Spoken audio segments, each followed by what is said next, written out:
Hey everyone, it's Fitz with your daily delivery. It's special because it's Easter weekend. That was like, I don't know. Hope you're having a great weekend. I'm hanging out at home right now with the fam. Of course, I recorded this in advance. I'm not doing this on Sunday. These aren't live. Make sure you're subscribing to our YouTube channel. Make sure you hit the thumbs up if you want to. No pressure. There's no pressure. And also leave a comment if you want to do so. On with the DD, and let's talk about the ACC. We keep focusing on the Pac-12, and yeah, that's the big story right now, but the ACC's got some issues, and it feels like something's kind of bubbling underneath right now, and that would be the possible breakup at the ACC. One, I don't think that's happening anytime soon. Two, I don't want the ACC broken up, even though there's probably 4 schools that would fit great in the Big 12, down in the ACC or over in the ACC. I just don't want it to happen. But money is money, and Florida State and Clemson aren't happy that they're sharing equal revenue with schools that give the conference so much less exposure in football. And I get it.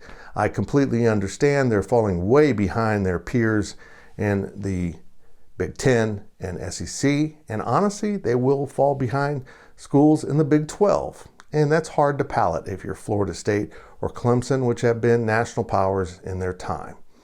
So, the ACC manual apparently says it takes a unanimous vote to break up the conference, and that's not going to happen. Wake Forest will never vote for that because that guy knows he's got nowhere to go.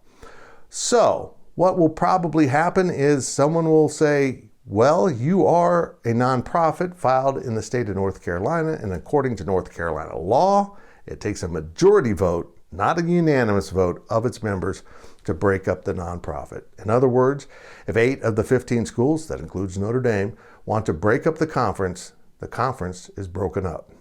That's harsh news for the schools that are trying to hold the ACC together, because it is pretty well known that both the SEC and the Big 10 are on hold with any more conference expansion until they know what's going on with the ACC. And if they can start plucking schools out of there and negotiate a new deal in the next 5 years or so, the ACC will probably fall apart.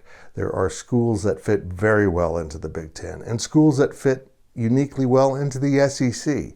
And still with those 8, if those 8 votes then take out the entire ACC, there's plenty of schools left over that will fit wonderfully into the Big 12. It's a very interesting story to follow. And again, I hope the ACC lives for a long time. I think college football needs a Power 4, as that's where we're probably headed, with the Big 12 owning most of everything, not all of it, but most of everything in Power Conference football west of the Mississippi. ACC, if you need a home, we're here. We're here. Silent George of the Pac-12 doesn't want to hear that, though. He doesn't want any help.